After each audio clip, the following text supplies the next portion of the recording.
Is your home's air making you and your kids sick? How can you fix that? I'm Phil Kruse, and welcome to the Orlando Real Estate Lifestyle. Today, I'll be interviewing Steve Ramthun with Del Air Heating and Air Conditioning. Steve is the VP of Residential Service and Repair at Del Air. And did you know that Del Air is Florida's largest AC company, and it's headquartered right here in Orlando?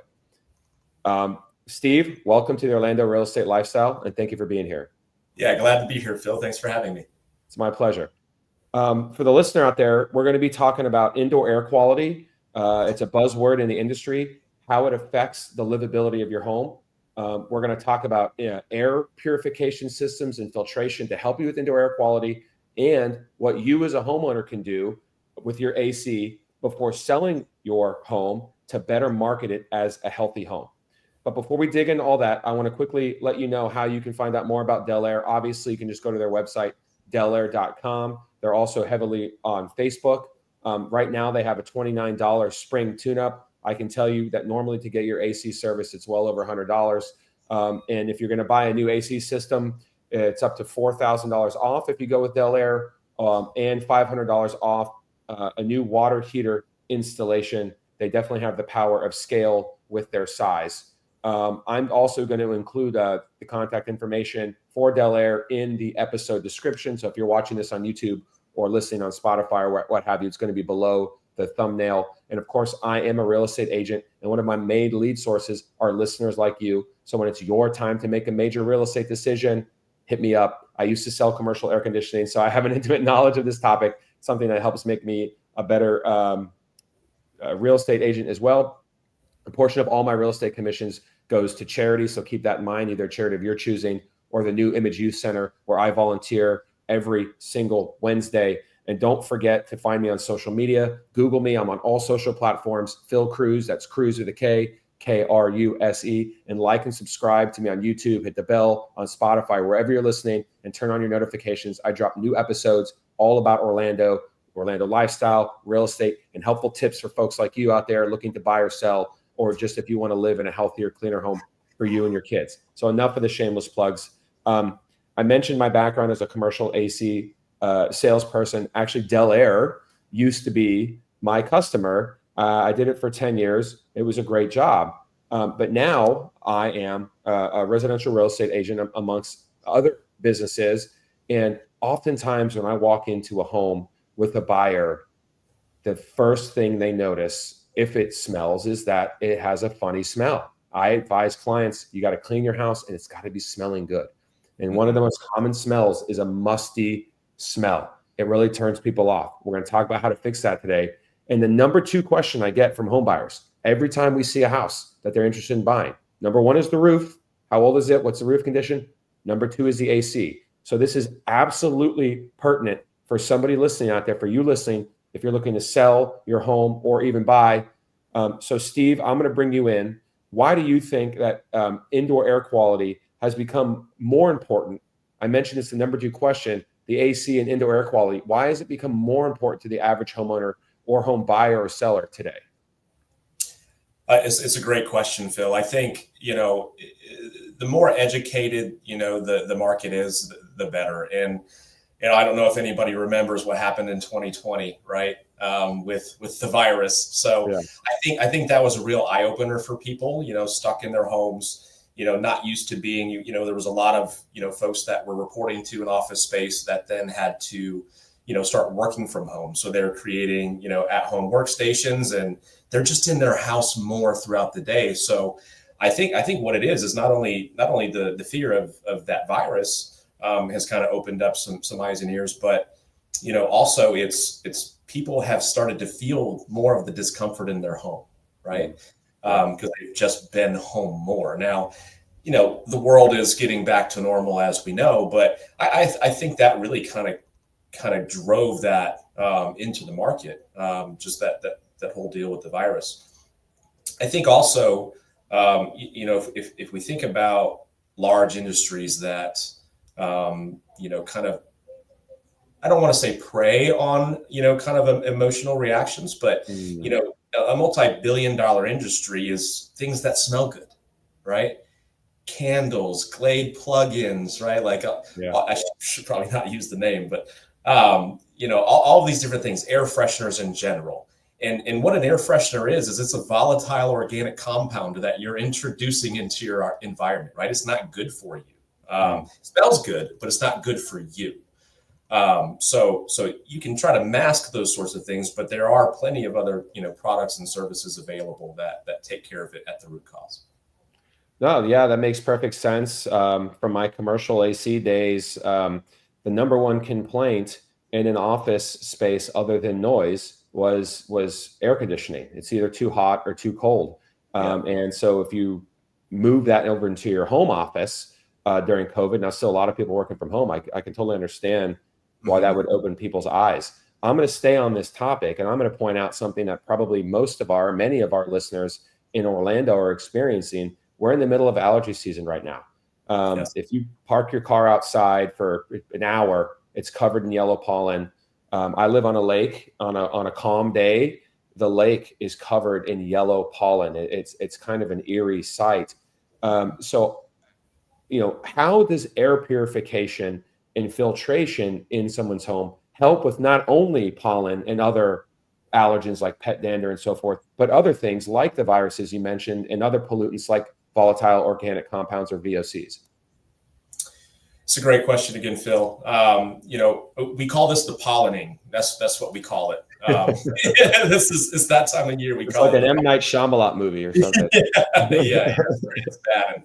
And me myself, I suffer from allergies, right? I have to take allergy medicine daily, and people want their homes to be that place of comfort, right, where they're not dealing with that sort of thing. So the impact of indoor air quality when it comes to allergies is massive. There are lots of different products that we utilize to, we install them into your air handler, your indoor unit, right? There's ultraviolet light systems which sterilize, right? If you're using UVC rays, that only sterilizes the inside of the equipment and prevents biological growth, but it will also sterilize the airflow, right? All of the air that's traveling through that indoor unit, it starts to kill off anything that's volatile organic, biological growth, molds, mildew, spores, pollen, all of these different things, and that certainly helps. The other side of it is the filter, right? And in Florida, what we see is because of space restrictions, most of our handlers, like the indoor portion of our air conditioning systems, they're in tight closets, right? And there's not a whole lot of space to put really high-end, thick filter media type systems that filter down to a very small particle level. But we carry a product that's it's electronic air cleaner. It fits into that 1-inch slot. And it actually filters down to 0.3 microns at 97%. And you say, what's a micron? Well, if you look at the tip of a ballpoint pen, 70 microns fits on that, right? Most store-bought paper filters only filter 30% of that 0.3. The electronic air cleaner filters up to 97% of that 0.3 micron. So very, very small particle level. So nice. If you leave your house, right, if you ever open the front door or you go out the garage or you let the dogs out the back, right, you're introducing, those things from outside to inside. So you need to have something inside the house to start to clear that up. Otherwise, you develop a scenario called sick house syndrome, where you just end up recycling all of that stuff all the time. Sure. How does that electric air cleaner, does it affect the performance of the AC? How, the way the fan operates and stuff? Yeah, it actually prevents it from being a deterrent to the airflow, right? If you go to the store, right, you'll have any big box store, you'll have several different levels of filters, right? And it's with good intent, but folks that have allergies, they might go to a hardware store and they're picking, a $25 paper filter option that says it's good for allergies, right? The issue with those is that they filter so well that they stop the airflow, right? And airflow, picture yourself running around your house breathing through a straw, right? Or a COVID mask, right? You're going to get winded pretty quick. And If it's summertime, you're not only going to get winded quick, but your glasses are going to fog up, right? Especially if you're in Florida. So you're going to get winded real quick. And that's what we want to prevent with air conditioning systems. They have to have the proper airflow in order to work appropriately. And the nice thing about this filter system from our friends over at Dynamic Air Quality Solutions is that what it's designed to do is to polarize particles and stack them, right? So I'm going to get a little scientific on you, right? Sure, So bring it on. It positively charges those particles, and instead of them spreading out across the filter and creating an airflow restriction, it actually starts to stack them. So what that does is it allows for the appropriate amount of airflow to get through the system and keep the system running optimally. Because if you start to restrict airflow, it really creates a lot of issues in a home, right? You can start to freeze up the indoor unit because there's not enough heat being transferred into your system or removed.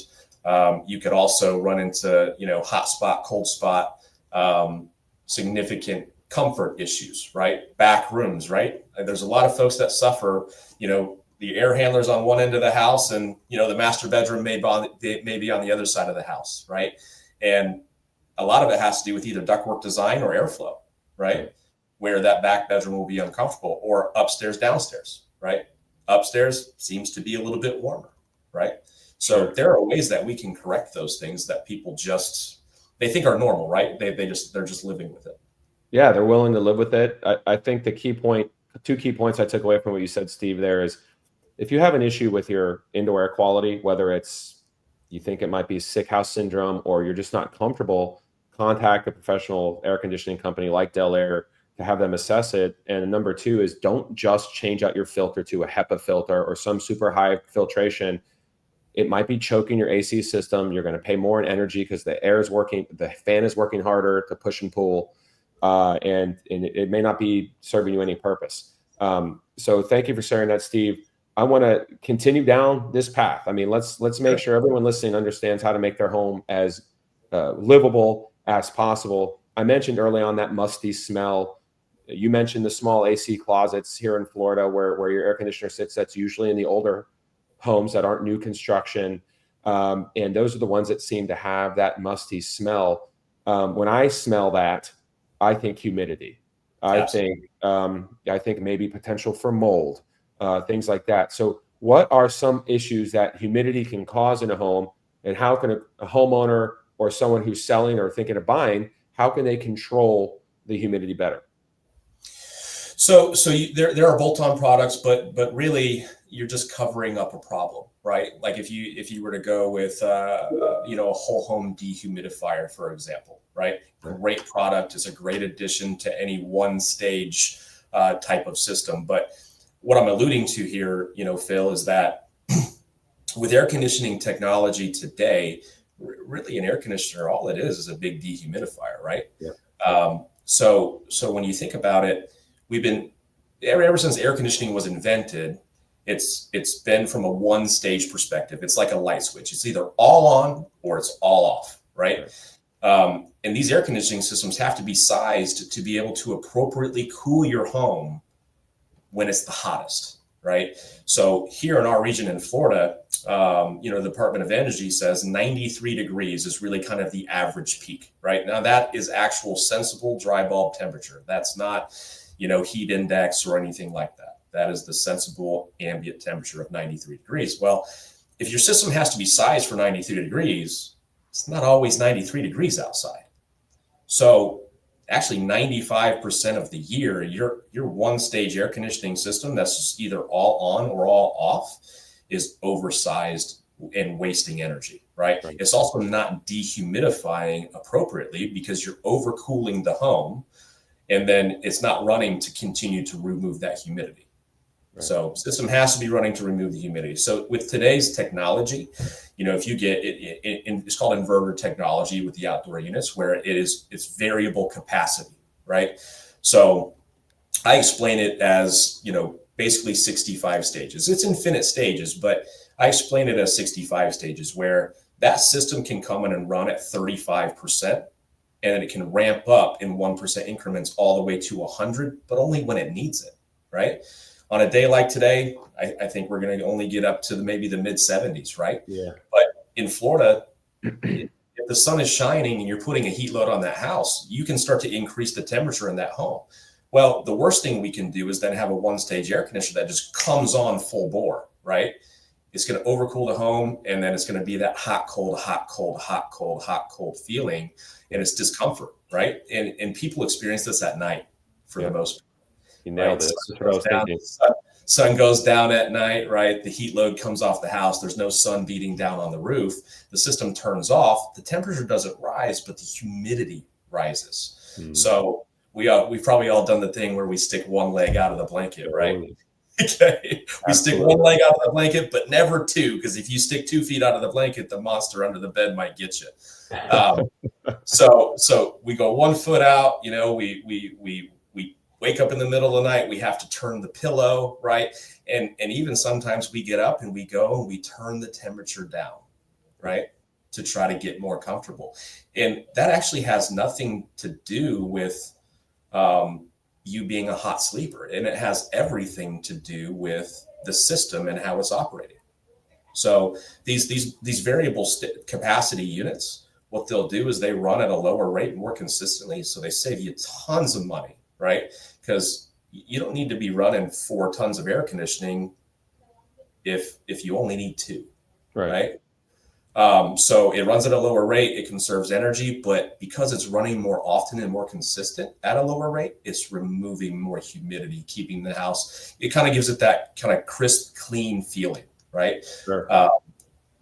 So that's really the major recommendation that I would make is upgrading a system from a one stage, all on or all off, to something that's more of a variable capacity. Now, if you're looking for a more cost-effective way because you're selling a home, then whole home dehumidification is a great option, right? If you've got the space for it, really, if you have an attic, you have the space for it. Okay. So we can bypass those into the existing ductwork so that that system is running and dehumidifying, even if your air conditioning system has shut off. So it keeps the house a lot more comfortable. And I think from a buyer's perspective, you know, I think the more education that, you know, folks like you, Phil, have to describe to the other agent, right? And even the other agent, the benefits that the potential buyer will have if these things are in place, I think it's a game changer. Roughly speaking, let's call it a ratio. What's the cost difference between a full AC system and a whole home dehumidifier? Is it half price, 25%? Is it just, we don't need to use whole numbers here? Yeah, it's a loaded question, really, because you know, whole home dehumidification systems, you know, depending on the application, you're typically anywhere between $3,500 to $6,500, depending on the size of the unit that's needed, and they're rated in pints per day, right? So depending on how much square footage you have, that's going to dictate, you know, what size dehumidifier you need. And the nice thing about a dehumidifier is it really can't be oversized, right? I mean, you set it for a humidity range, and it fights to get there. So they're great. Now, the difference between that and upgrading the system, that's what I mean by loaded, because if you're selling a home, obviously there's going to be a huge gap there, right? If you just got into a new home, right, that's when the perfect opportunity would be to upgrade the system, because over the life of that system, you'll actually get paid back, right? You're going to save on the energy bill. Absolutely, absolutely. And the third party stat for that is actually that, you know, if say your average utility bill is $300, right? Say you're an all electric home, no gas, which is most of our homes in Florida. Yeah. That average utility bill is $300. The Department of Energy says that 60% of that utility bill is related to your HVAC system. So put that in perspective, right? That's $180 of that $300 bill.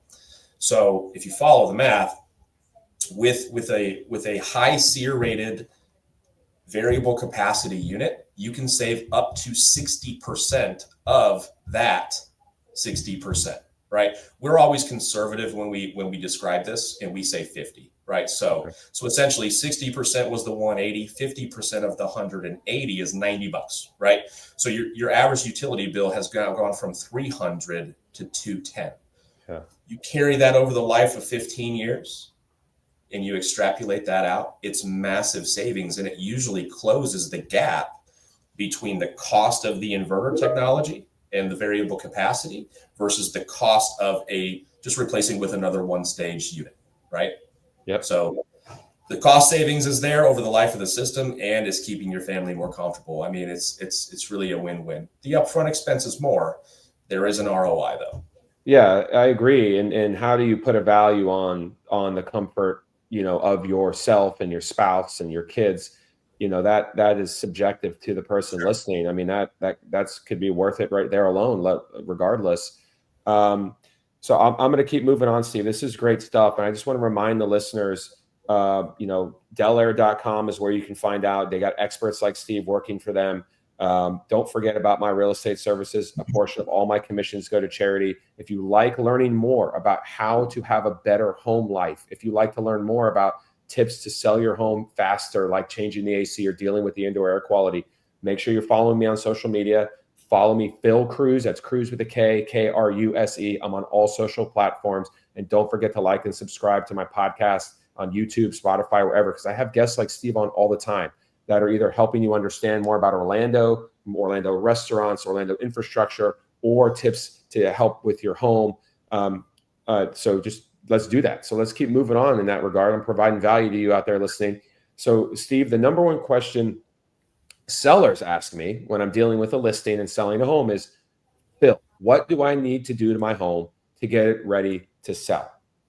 I tell them kind of the most common things. So certainly the low-hanging fruit. Repair anything that you can repair yourself easily, clean, declutter. You got to have it smelling good, something we already talked about. What other stuff that we haven't touched on, maybe we've touched on it all, but what other stuff that we haven't touched on should I be telling my sellers about their AC systems that they can do to make their property more marketable?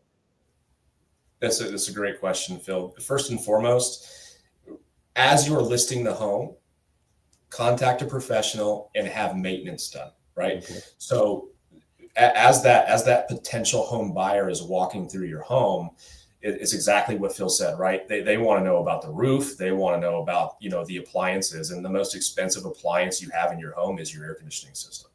So while they're walking around the house, walking around the yard, opening up the closet where the air handler is, if it's dirty, nasty, sweating, signs of biological growth, and in biological growth, mold, mildew, fungus, anything that grows in a dark, damp place, right? Yeah.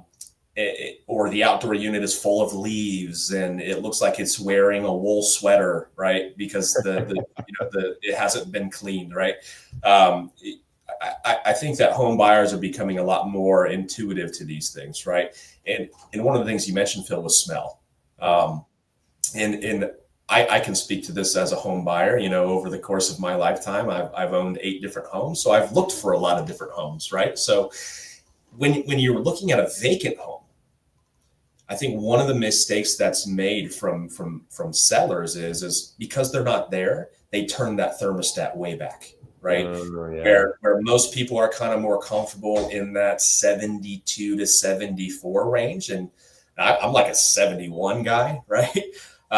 So most people are comfortable in that 70 to 74 range. I think that's pretty standard, right? So long as the humidity is at an appropriate level. If you turn your air conditioning system all the way back to 78, 79, 80 degrees because you're not in the home and you want to save on that utility, what you're creating is an environment that smells musty, right? Because the system's just not running enough. You're also making your potential buyer sweat. Yeah. Right. So humidity is higher in that home. The temperature is going to be higher in that home. They're directly related. And if the humidity is 60+%, that's where you really start getting those types of smells. And there's nothing scarier to people, it seems, than that 4-letter word, right? Mold. Yeah, I hear you. I mean, you nailed it.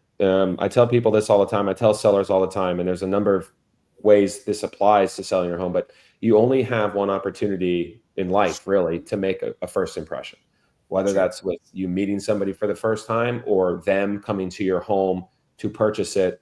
Same with how you market it online. I tell people all the time, we need to list it at the correct price up front, because that's the first time people are seeing your home. If they see it's priced too high, they're going to be turned off. It's the same logic. If they come to your house and it's vacant and they walk in and it's summertime or whatever, and they get hit by a wall of like heavy air that feels thick, hasn't moved, smells funny, they're not comfortable walking around the home, that's what they're thinking about.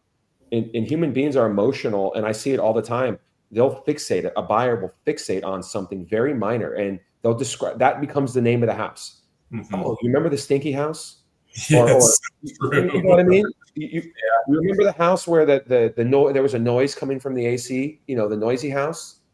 So you nailed it, and I'm glad you said that, because that's not something that was on my radar to tell people if they're vacant or leaving the house. Like, make it freaking comfortable for your buyers. Yep, absolutely. Because you know what I always say. I look at my realtor and I say, does the air conditioner work? Right? Yeah. So Yeah. So now you have that doubt, right? And then while you're in the home, you're actually going over trying to find the thermostat to see if the numbers match, right? Yep. To see, hey, is it reaching its set point? And that's when you notice, hey, they've got it set back. Now, somebody like me, I recognize that, and I ask those questions. But I would say the average person, they're going to do exactly as you just stated, Phil. They're going to give the house that name, right?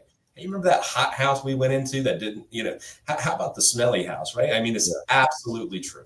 Absolutely. Yeah, AC's probably broken.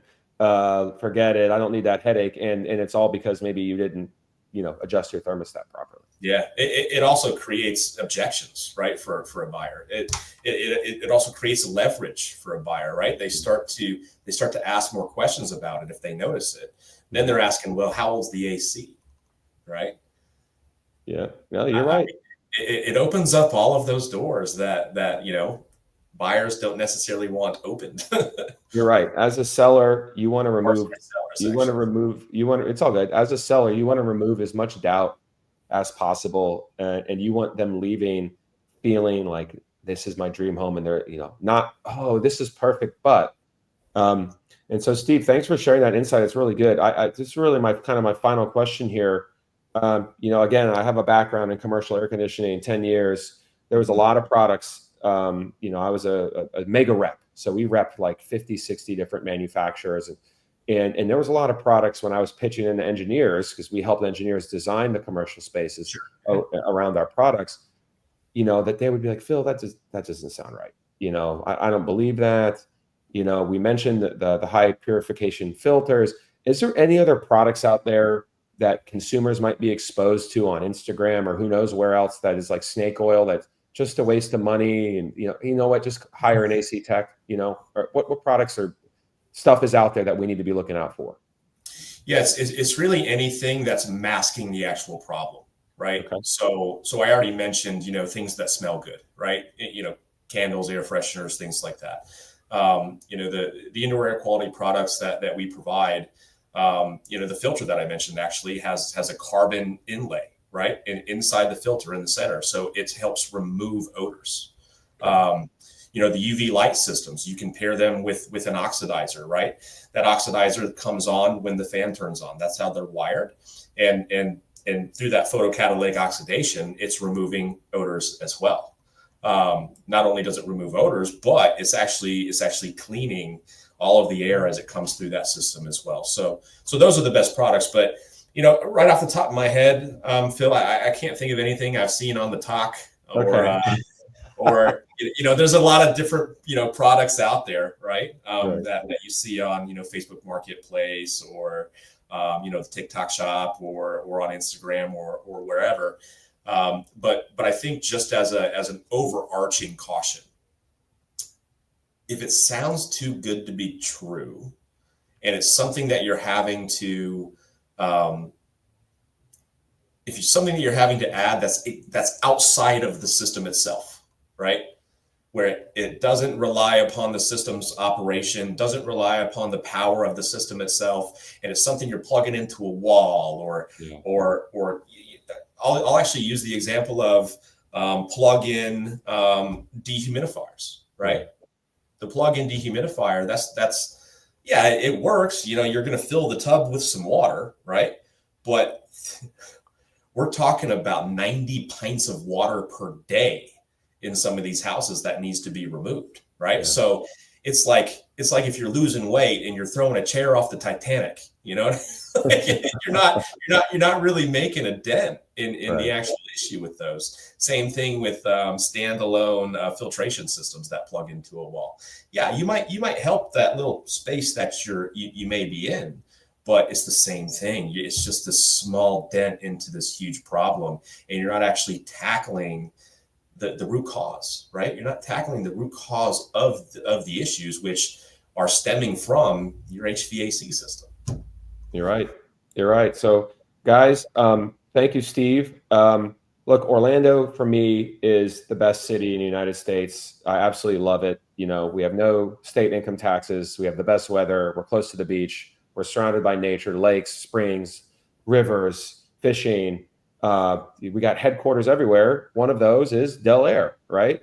The biggest AC company for residential in the entire state of Florida. And they're located right here and they service the greater Central Florida area. It's just another one of the many reasons why Orlando is such a great place to call home. If you want to learn more about Del Air, obviously delair.com. Check them out on Facebook. If you're looking to get hired, they're on LinkedIn.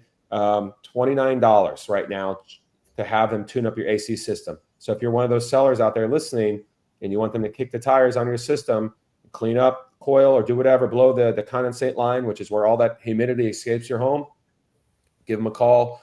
And if you need a new system, they're offering up to $4,000 off AC and up to $500 off on a new water heater because they do plumbing and electrical as well. So there's opportunities to work with them on a package deal. Don't forget again about my real estate services. Portion of all my commissions go to charity. I'm a listing specialist. This just adds to that knowledge. Now I can have someone like Steve that I can call in and help with the AC system. And follow me on social media, Phil Kruse. That's Kruse with a K, Kruse. Follow me on YouTube with the bell. Hit the bell. Subscribe on Spotify or wherever else, Apple Podcasts. Steve, I want to say thank you again for your time today. I know you're a busy guy. I really appreciate you being here. Phil, thank you for having me. It's been fun. Great. And for the listener out there, always know that your best life in Orlando is within reach. Keep embracing every moment. Thanks for listening. Thanks for watching. Cheers, guys.